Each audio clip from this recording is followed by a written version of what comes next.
Are you married?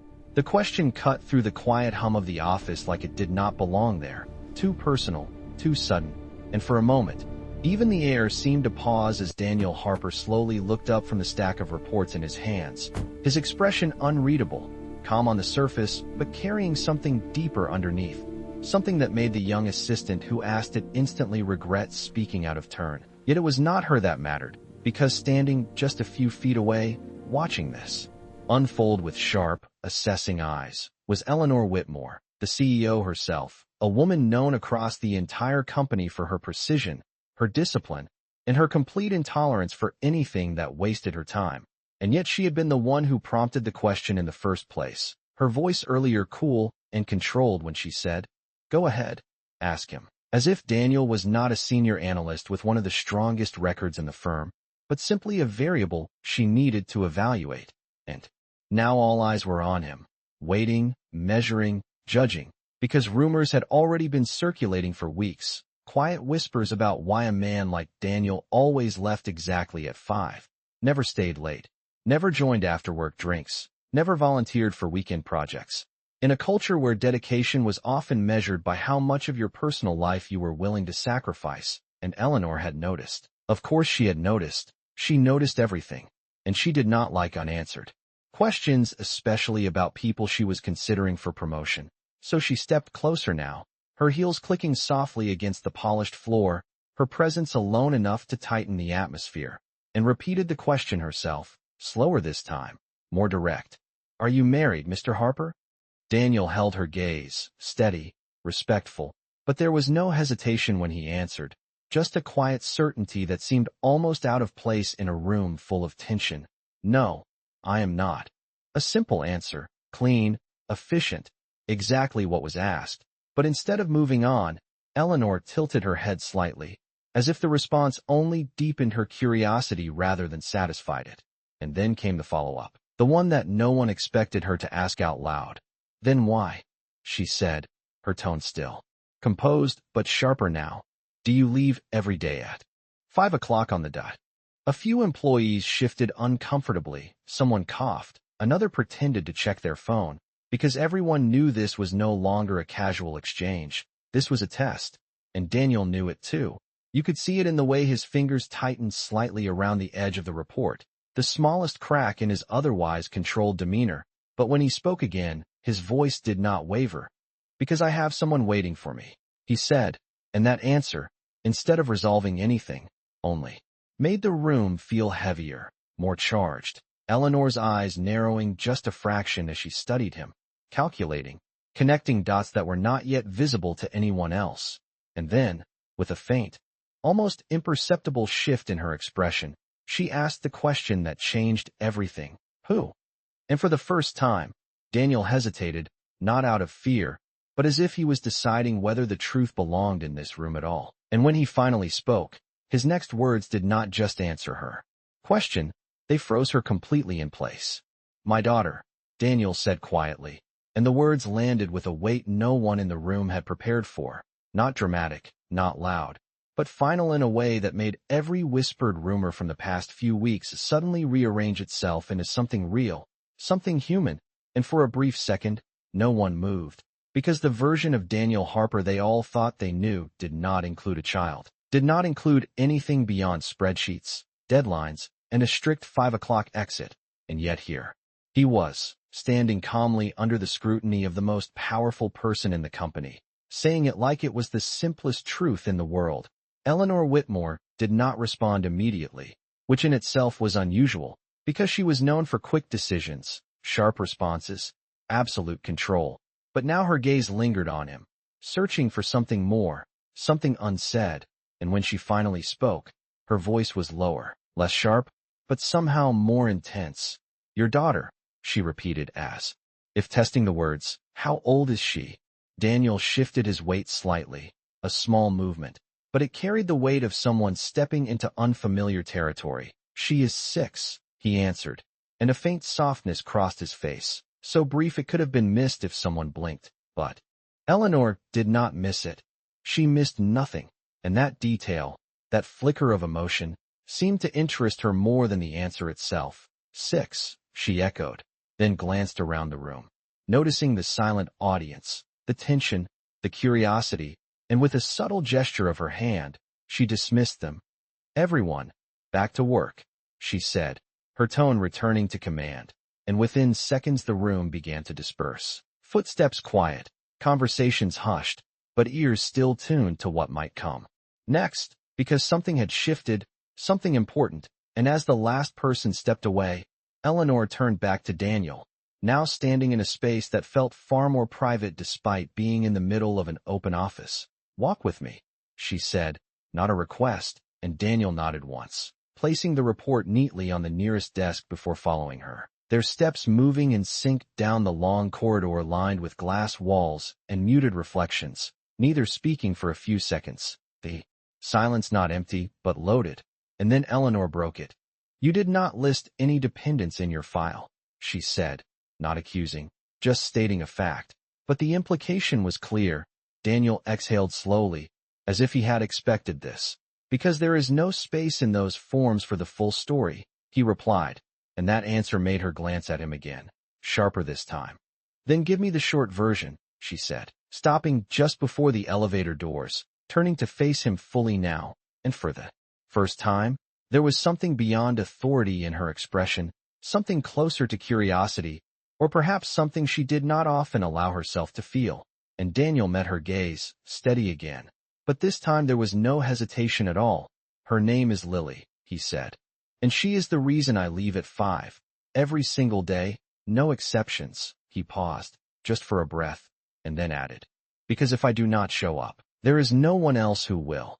And that sentence, simple as it was, seemed to land harder than anything before it, because it was no longer about schedules or policies or performance metrics. It was about responsibility, about absence, about something Eleanor understood more than she expected to, even if she did not show it. And yet she did not respond with empathy, not directly. Instead, she asked the one question that made Daniel's jaw tighten just slightly. "And her mother?" The elevator door slid open with a soft chime, but neither of them stepped inside, the question hanging between them, heavier than the silence before, and Daniel looked at the open elevator for a brief moment, then back at Eleanor, and when he finally answered, his voice was quieter, but there was something in it that changed the air completely. "She is the reason my daughter waits by the door every afternoon," he said, "and why I will never be late." And Eleanor, for the first time in years, felt something she could not immediately categorize, a pause in her certainty, a crack in her control, because she realized this conversation was no longer about evaluating an employee. It was about uncovering a story she had not expected, and as the elevator doors slowly began to close behind them, she spoke again, softer now, almost instinctively. "Daniel," she said, and when he looked at her, she asked, "What happened to her?" And this time, Daniel did not answer right away, his eyes shifting just slightly, as if the truth he carried was not something that fit easily into words. And when he finally opened his mouth, the look in his eyes made it clear that whatever he was about to say would change everything she thought she knew. Daniel closed his eyes for half a second, not long enough for anyone else to notice, but long enough to steady something inside him that clearly did not come easily. And when he looked back at Eleanor, there was no hesitation left. Only a quiet honesty that felt heavier than any detailed explanation. "She left," he said simply, and the words did not come with anger or bitterness, which somehow made them even harder to process. Eleanor's expression remained composed, but there was a shift in her posture, a subtle change that suggested she was no longer asking as a CEO, evaluating performance, but as someone trying to understand something deeper.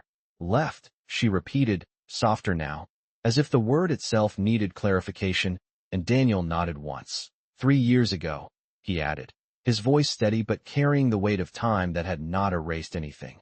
No warning, no explanation that made sense. Just a note and an empty closet. He paused, not for dramatic effect, but because the memory still required effort to move through. Lily was 3. He continued, and that detail seemed to settle heavily into the space between them. Because it was no longer just about absence, it was about a child too young to understand why someone she loved was suddenly gone. Eleanor's eyes held his, searching, and for a moment, she said nothing, allowing the silence to stretch. But this time it was not uncomfortable. It was deliberate, giving space for the truth to exist without interruption. And you have been doing it alone since then, she said finally, not a question, but Daniel answered anyway. Every day. And there was no pride in it, no attempt to make it sound admirable, just a fact. And yet something about that simplicity made it more powerful than any elaborate story. The elevator behind them had already closed, but neither of them noticed. Because the conversation had taken them somewhere neither had expected, Eleanor glanced briefly down the hallway, then back at him, as if recalibrating everything she thought she knew about him. "Why did you not tell anyone?" she asked, and Daniel let out a small breath, almost a quiet laugh without humor. "Because it does not change my work," he said, "and I did not want it to become an excuse people use to define me." He looked at her directly now. "I am not here because I need sympathy. I am here because I do my job well." And there it was, the line he had drawn for himself, clear and unwavering, and for the first time, Eleanor did not challenge it. Instead, she studied him with a different kind of attention, one that carried respect beneath the surface. "You leave at 5, she said slowly, almost as if thinking out loud. "Not because you lack commitment, but because you have another responsibility waiting." Daniel nodded. "She waits by the door at 4:50 every day," he said, and for the first time, his voice softened in a way that was impossible to miss. "She does not look at the clock. She just listens for the car," he added, and something about that image, so specific, so real, seemed to break through the structured, controlled environment Eleanor had built around herself for years, because she could picture it without trying. A small child standing near a door, waiting, trusting, and that trust depending entirely on whether someone showed up.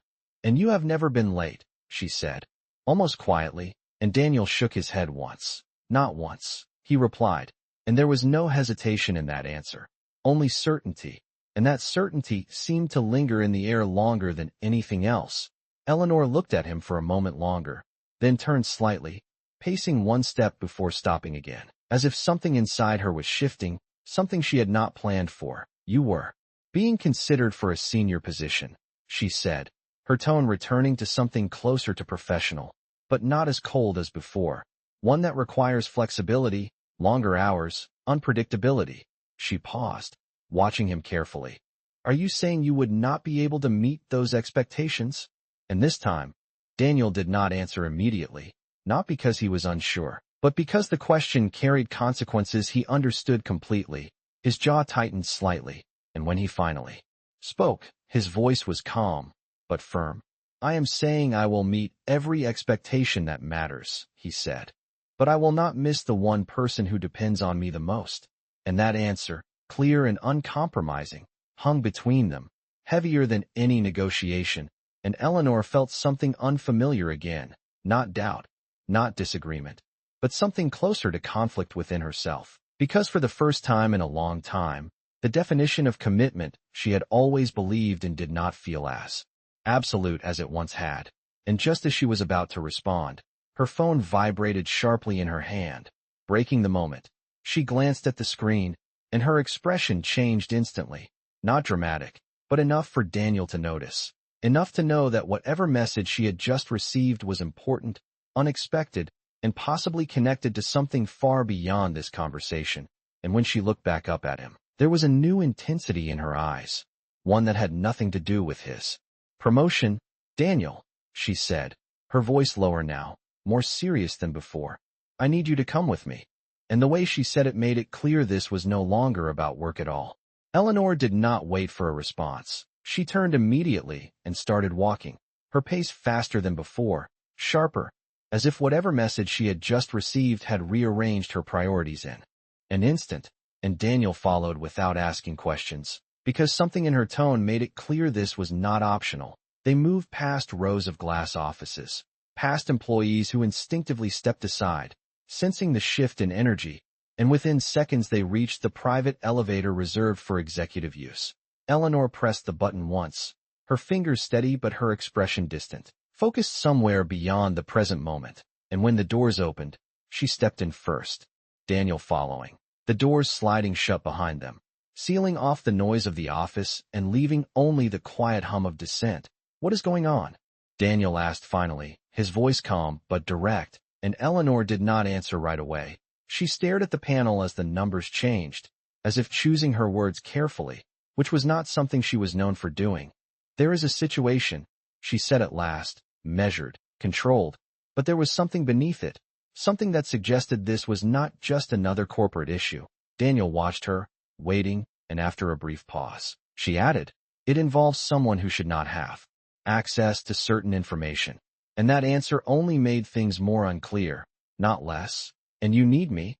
he asked, not out of hesitation, but because the connection was not obvious. Eleanor turned her head slightly, meeting his gaze. "Yes," she said, and there was no hesitation in her voice this time. "Because you see things others miss," she added, and for a moment, Daniel said nothing, absorbing the unexpected trust behind those words. The elevator reached the ground floor with a soft chime, and as the doors opened, Eleanor stepped out immediately, continuing forward without slowing, leading him toward the exit of the building. The late afternoon light spilling in through the glass doors, brighter than it had been when they entered the elevator, and as they stepped outside, the shift in environment felt immediate, the controlled stillness of the office replaced by the distant sounds of traffic, the warmth of the sun, the movement of people who had nothing to do with whatever was unfolding. Eleanor stopped just a few steps from the entrance, turning to face him fully now, and for the first time since the conversation began, there was no barrier in her expression, no corporate distance, just something direct, almost personal. "The message I received," she said, holding up her phone slightly, "came from a private number." She paused, watching his reaction. "It mentioned your name. And that was enough to change everything." Daniel's expression shifted, not dramatically, but enough to reveal that this was no longer a situation he could observe from the outside.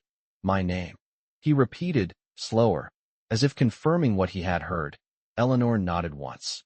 "And your daughter's," she added, and the air seemed to tighten instantly, the noise of the street fading into the background, because now this was no longer about work, not about promotions or expectations or schedules. This was about something far more personal, far more immediate. Daniel's posture changed, subtle but undeniable, his focus sharpening in a way that had nothing to do with spreadsheets or reports. "What exactly did it say?" he asked, his voice steady. But there was a tension beneath it now, controlled, but present. Eleanor unlocked her phone, her fingers moving quickly before she turned the screen toward him. "It said," she read, her voice quieter now, "if you want to keep your routine, do not ignore this." She paused, then continued. 5 o'clock will not be the same today." And Daniel's eyes moved across the screen, taking in every word, every detail. And for a moment, he did not react, not outwardly, but something inside him shifted, something that Eleanor could sense even without knowing exactly what it was. "There is more," she said, scrolling slightly. It included an address, and when she showed it to him, Daniel's expression finally changed, not in fear, not in panic, but in recognition, a quiet, immediate recognition that told Eleanor everything she needed to know without him saying a word. "You know this place," she said, and Daniel nodded slowly, his eyes still on the screen. "It is where Lily waits for me," he said, and that sentence landed harder than anything else, because now the situation was no longer abstract. It was direct, targeted, and the timing, the reference to 5 o'clock, made it impossible to ignore the urgency. Eleanor lowered the phone slightly, watching him carefully. "Then we do not have much time," she said, and for the first time since this began, there was no question in her voice, only decision. Daniel looked at her, then at the street, then back at her again, and when he spoke, his voice carried a level of certainty that matched her own. "We leave now," he said, and Eleanor did not hesitate. She nodded once, already moving toward her car, but just as Daniel took his first step to follow, his phone vibrated sharply in his pocket, the sound cutting through everything. He pulled it out quickly, his eyes scanning the screen, and in that instant, whatever control he had been holding on to tightened even further, because the message was not from an unknown number, it was from Lily's school, and it was only 6 words long, but it was enough to stop him completely in his tracks. She left early with an authorized pickup, and Daniel's grip on the phone tightened as he read it again, slower this time, Because there was only one problem. He had not authorized anyone. That is not possible, Daniel said under his breath. But the certainty in his voice was not reassurance. It was resistance, like he was trying to reject a reality that had already started unfolding. His eyes scanning the message again, as if reading it differently might change the meaning. But the words stayed the same, clear, undeniable. Eleanor watched him closely, her instincts already moving ahead, calculating. Connecting. Call them, she said immediately, and Daniel did not hesitate. He tapped the number, bringing the phone to his ear as Eleanor unlocked her car with a sharp click, the doors opening as if the moment itself demanded urgency. The line rang once, twice, and then a calm, routine voice answered, completely unaware of the tension on the other end. Front office, how can I help you? Daniel's voice remained controlled, but there was a precision to it now, every word deliberate. This is Daniel Harper, Lily Harper's father. I just received a message that she was picked up early. I need to know who signed her out. There was a brief pause on the other end, the sound of typing, papers shifting, normal sounds that felt almost surreal compared to the weight of the situation. Eleanor opened the driver's door but did not get in yet, her attention fixed entirely on Daniel. Yes, Mr. Harper, the voice replied, still calm. She was picked up at 3:42 p.m. by someone listed as authorized. Daniel's grip tightened around the phone. Who? He asked, and this time, the single word carried more force, more urgency, the kind that made even routine responses hesitate. It says here, the voice slowed slightly. Her mother. And for a second, everything stopped. Not the world, not the street, but something inside Daniel. Something that had been held steady for 3 years suddenly shifted. Eleanor saw it immediately. The subtle change in his expression, the way his shoulders stiffened, not in confusion, but in recognition. And that told her more than the answer itself. That is not correct, Daniel said, his voice lower. Now, more controlled than before. Her mother is not authorized. There was another pause, longer this time, uncertainty creeping into the voice on the other end. I understand, sir, but the identification matched the records we have on file. And that sentence landed harder than anything else, because it meant this was not random, not mistaken. It was intentional, precise, someone who knew exactly what to say, exactly how to appear. Daniel closed his eyes for a brief second, not in panic, but in calculation, as if forcing himself to stay ahead of the situation instead of reacting to it. Did Lily go willingly? He asked, and the answer came quickly this time. Yes, sir. She seemed comfortable. She called her mom, and that word, simple and familiar, carried a weight that no one else in that office could understand. Daniel ended the call without another word, lowering the phone slowly, his mind already moving, connecting the message Eleanor received, the address, the timing, the pickup, all of it forming a pattern that was too deliberate to ignore. It is her, he said finally, not as a question, but as a conclusion. Eleanor stepped closer, her voice steady but urgent. Her mother? Daniel nodded once, his jaw set. She has not contacted us in 3 years, he said. Not a call, not a message, nothing. He looked at Eleanor now, and there was something in his eyes that had not been there before, not fear, but a deep, controlled intensity. And now she appears on the same day someone sends a message using my daughter's routine. Eleanor did not respond immediately, but her expression sharpened, her mind aligning with his. That is not coincidence, she said, and Daniel shook his head slightly. No, it is not, he replied, and for a brief moment, they stood there in silence, not because they did not know what to do, but because they both understood the stakes had just changed completely. Eleanor moved first, stepping into the driver's seat and starting the engine without hesitation. Get in, she said, and Daniel did, closing the door quickly as she pulled out into the street, the car accelerating smoothly but decisively. The address and the message, she said, glancing at him briefly. Is it her place? Daniel shook his head. No, he said, but I know where it is, and that answer made Eleanor press the accelerator slightly harder, weaving through traffic with controlled precision. Then tell me where we are going, she said, and Daniel looked ahead, his focus locked. It is an old community center about 12 miles from here, he said. It closed down last year, and that detail hung heavily in the air, because it made everything feel even more deliberate, more planned. Eleanor's grip tightened slightly on the steering wheel. "Why there?" she asked, and Daniel did not answer right away, not because he did not know, but because the realization forming in his mind was not something he wanted to say out loud. And when he finally spoke, his voice was quieter, but certain. "Because it is somewhere no one would think to look," he said. And just as Eleanor was about to respond, Daniel's phone vibrated again in his hand. The same unknown number from before, another message, another sentence. And as he read it, the tension in the car shifted instantly. Because this time, the message was not a warning. It was a direct instruction.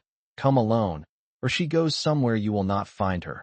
And Daniel's eyes remained on the screen for a second longer, because now the situation had become something else entirely, something that would force a choice he was not ready to make. "We are not doing that," Eleanor said immediately, her voice sharp but controlled as she kept her eyes on the road, the car moving steadily through traffic while the weight of the message settled between them. Daniel did not respond right away, his gaze still fixed on the screen, reading the words again as if they might reveal something hidden beneath their simplicity. "Come alone, or she goes somewhere you will not find her."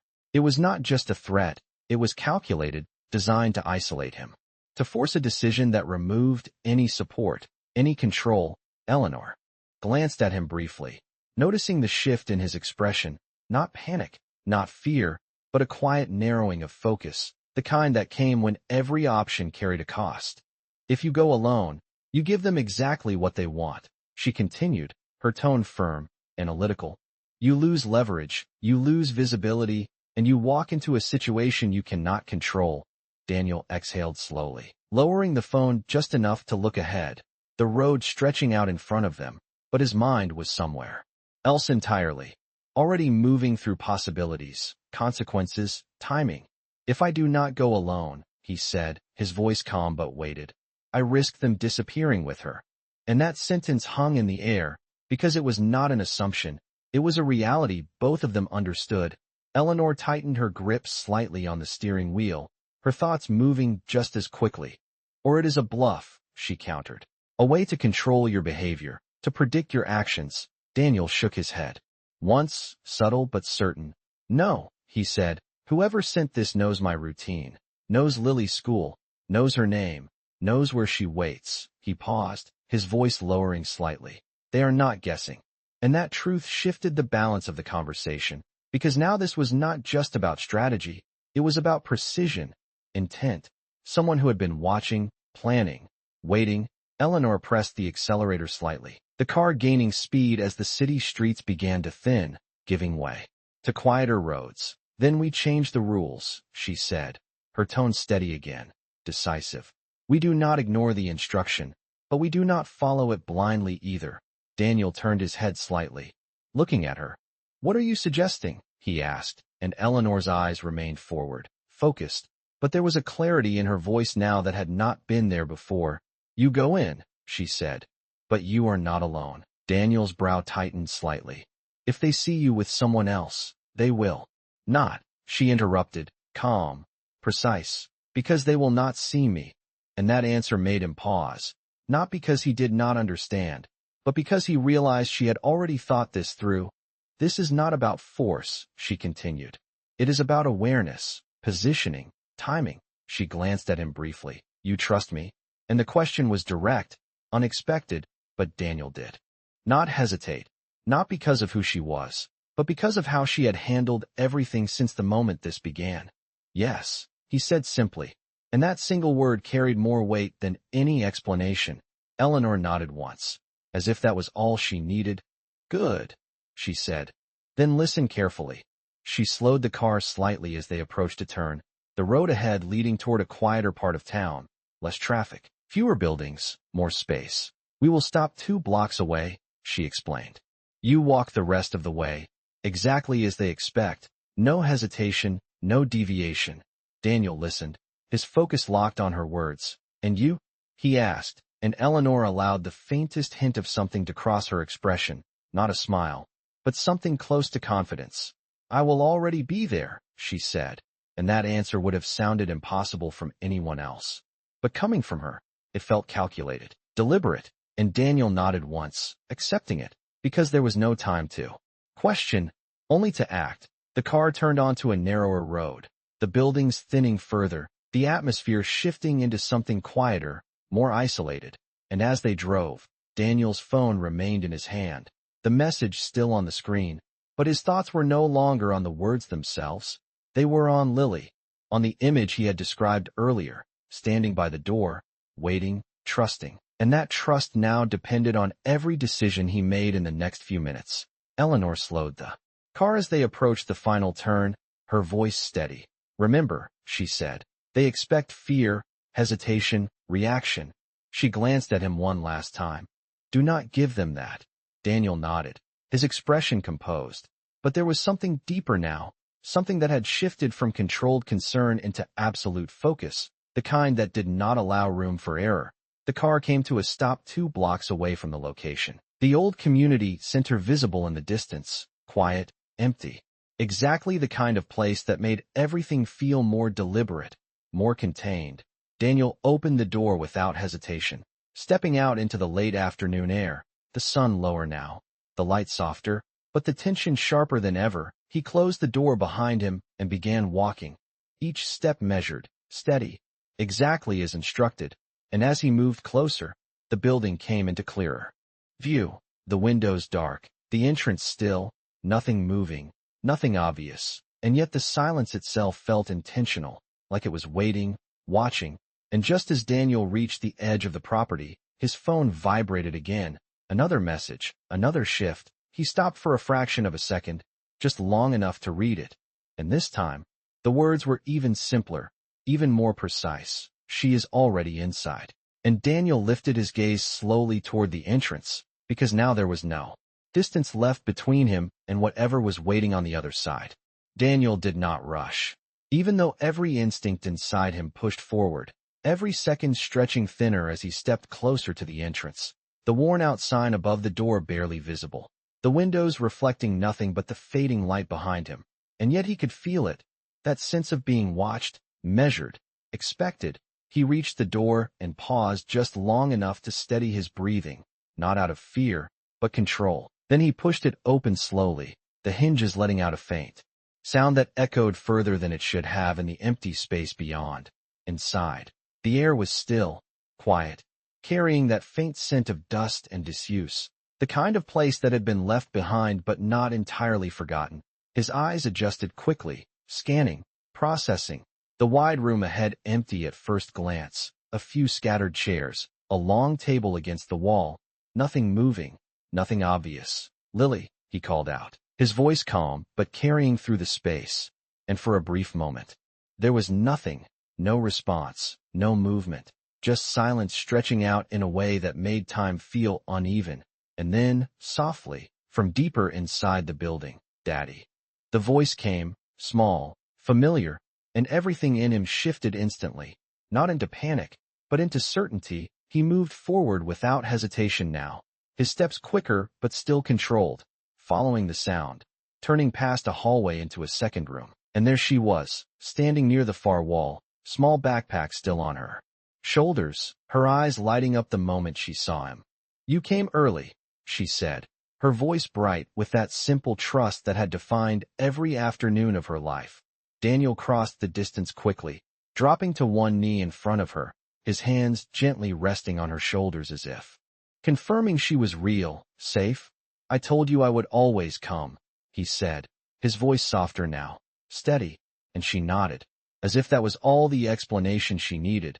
But then his eyes lifted, scanning the room again, because something did not fit. "Not yet." "Lily," he said carefully, "who brought you here?"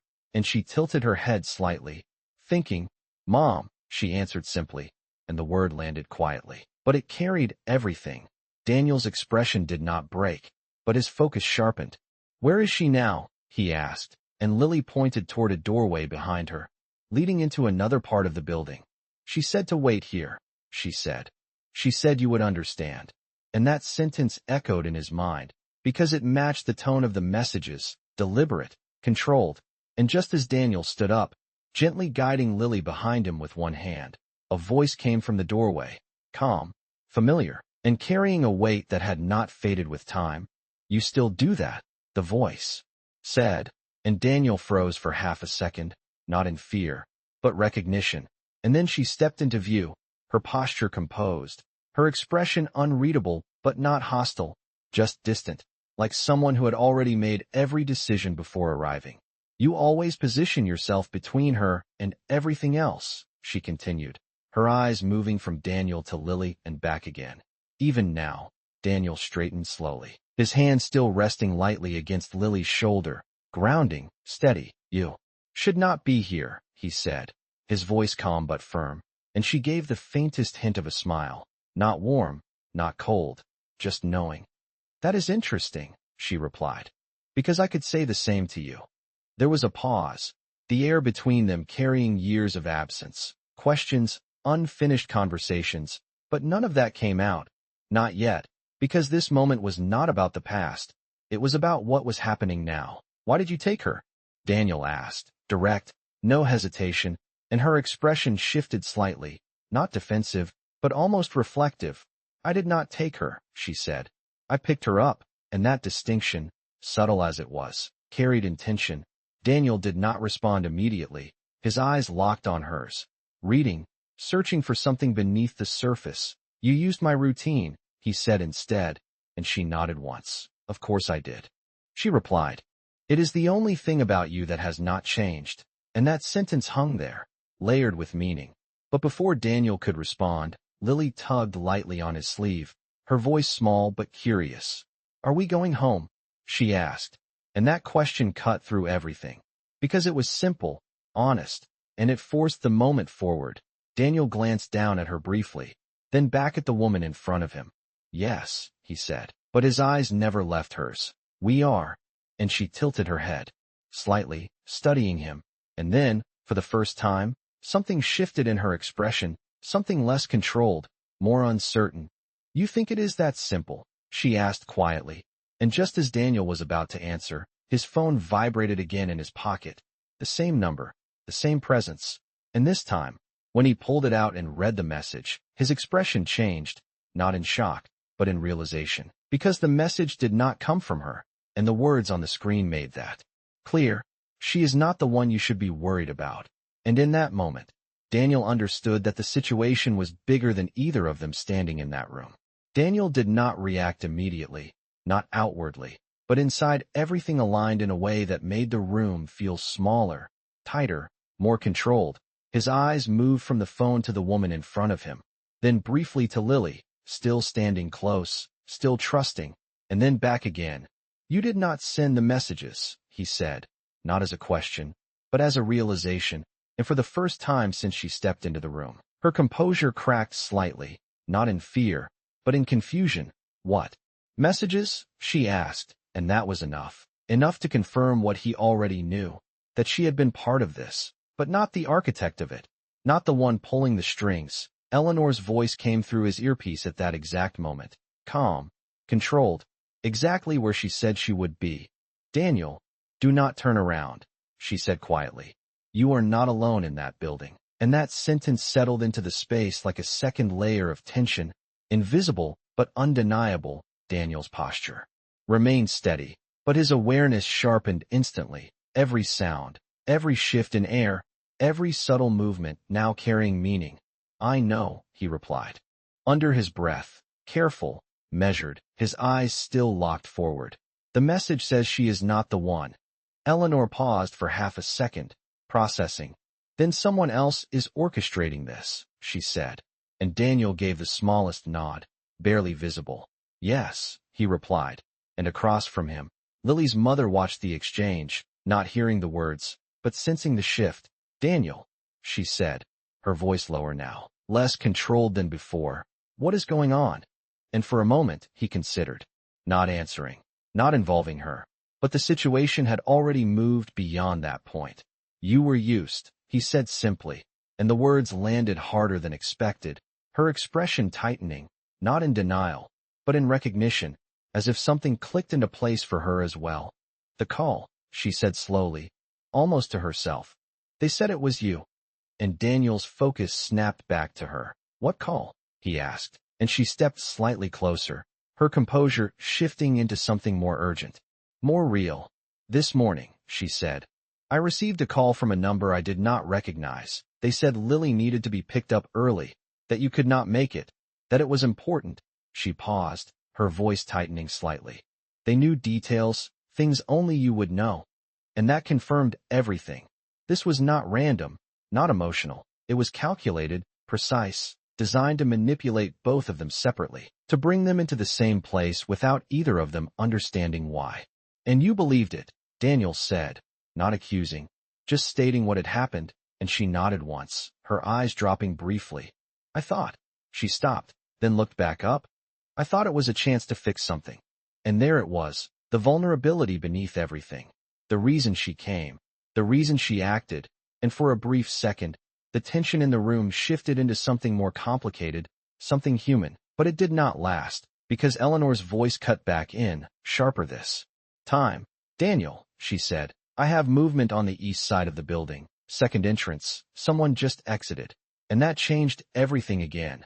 Daniel's eyes flicked briefly toward the hallway, calculating distance, timing, possibilities. Can you see them? He asked quietly, and Eleanor's response came immediately. Not clearly. But they are not leaving. They are circling. And that detail was enough, whoever this was. They were still here, still watching, still controlling the situation from somewhere just out of view. Lily shifted slightly behind him, her small hand gripping his sleeve. Daddy, she said softly, sensing the change even if she did not understand it. And Daniel placed his hand gently over hers, grounding, steady. It is okay, he said. And this time, he was not just reassuring her, he was committing to that outcome, no matter what it required. He looked back at her mother, his voice calm but direct. You need to take Lily and leave, he said, and she shook her head immediately. No, she replied. I am not leaving her again. And that response, immediate, emotional, carried the weight of 3 years in a single sentence. Daniel held her gaze, measuring, and for the first time, he saw something different. Not the person who left, but someone who understood the cost of that choice. Eleanor's voice returned, quieter now, but more urgent. Daniel, they are moving closer. And that was it, no more time, no more hesitation. Daniel made the decision in that moment, not as a father alone, not as an employee, but as someone who understood exactly what needed to be done. Listen to me, he said, his voice low but firm, to both of them now. This is not about the past. This is about getting her out safely. He looked at Lily's mother. If you want to fix anything, this is where it starts. And for a brief second, she hesitated, then nodded, not fully, not completely, but enough to move, enough to act. Daniel turned slightly, guiding Lily toward her, placing her small hand into her mother's, a transfer that carried more meaning than either of them could fully process in that moment. And just as he stepped back, creating distance between himself and them, his phone vibrated one last time. The same number, the same presence, and when he looked down at the screen, the final message appeared, simple, direct, and impossible to ignore. Now you understand, do not you, Mr. Harper? And beneath it, a second line, the one that made everything clear. Some choices are not about time. They are about who you are willing to lose. Daniel read the message once, then again, not because he did not understand it, but because he did, completely, and that was what made it different this time. There was no confusion left, no uncertainty about what was being tested. It was not about fear, not about control. It was about forcing a choice, a moment where everything he had built his life around would be measured in a single decision. He lifted his eyes slowly, not toward the hallway, not toward the unseen presence beyond the walls, but toward Lily and her mother, standing just a few feet away, their hands still connected, uncertain but no longer distant. And in that moment, something settled inside him, not a reaction, not a calculation, but a decision that had already been made long before today. No, he said quietly, and the word did not sound like defiance. It sounded like truth. Eleanor's voice came through immediately, sharper now. Daniel, what are you doing? But he did not answer her right away, because his focus was no longer on the person behind the messages. It was on the people in front of him. You want me to choose, he said, his voice calm but steady. directed at the silence beyond the room. You think this is about time, about pressure, about what I am willing to give up. He took a step forward, not aggressive, not hesitant, just certain. But you are wrong, he continued. And there was something in his tone now that shifted the entire space, something that could not be manipulated or predicted. I do not choose between them, he said, and as the words settled, something changed, not in the room itself, but in the tension that had been building since the beginning, because the choice that had been designed to divide him had just been removed entirely. Eleanor's voice softened slightly, not with confusion, but with understanding. Daniel, she started, but stopped, because she realized what he was doing. Daniel turned slightly, placing his hand gently on Lily's shoulder, guiding her closer to her mother, not as a separation, but as a connection, reinforcing something that had been broken before. You leave together, he said to them, his voice low but firm, and Lily looked up at him, her eyes searching. Are you coming? She asked, and Daniel smiled, small but certain. Always, he said, and there was no hesitation in it, no condition, just the same promise he had kept every single day. Her mother looked at him then, really looked at him, not as someone from her past, but as the person standing in front of her now, and for the first time, there was no distance in her expression, only understanding, and something else, something like regret, but also something like resolve. We will wait, she said quietly, and Daniel nodded once, because that was enough, more than enough. He stepped back then, creating space again, not as retreat, but as preparation, and finally, he lifted his phone, typing a single message back to the unknown number, his fingers steady, his mind clear. I am not playing your game. He sent it without hesitation, and for a moment, there was nothing, no response, no movement, just silence. And then Eleanor's voice came through again, calm, focused. They stopped moving, she said, and there was something different in her tone now, something that suggested the balance had shifted. They are leaving, she added, and that was it. No confrontation, no escalation, just an end to the pressure that had been building, because the moment they lost control over his choice, they lost the leverage they thought they had. Daniel exhaled slowly, not in relief, but in confirmation, because he already knew. He looked back at Lily, then at her mother, and this time, when he stepped forward, there was no tension left between them, only something quieter, something more real.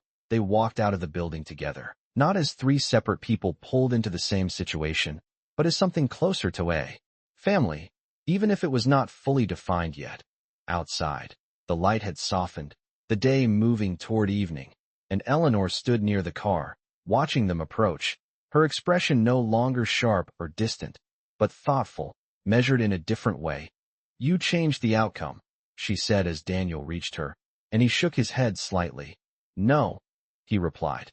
I refused the premise. And that answer stayed with her longer than anything else that had happened, because it was not just about this moment, it was about everything, about what mattered, about what did not, about what could not be negotiated. Lily reached for his hand again, and this time, he did not just take it, he held it, steady, present, exactly where he needed to be, and as they stood there, with the tension gone and the silence finally at peace, Eleanor looked at him with a clarity she had not had before. You still leave at 5, she said, and Daniel nodded. Every day, he replied, and she gave a small nod in return, understanding something she had not understood before. That commitment was not measured by how long you stayed, but by where you chose to be when it mattered most. And as they walked toward the car together, the weight of the day settling into something quieter, something resolved, Daniel glanced down at Lily, then ahead, and in that simple movement, there was a truth that did not need to be spoken, that sometimes the strongest choice is not the one that divides your life, but the one that keeps it whole.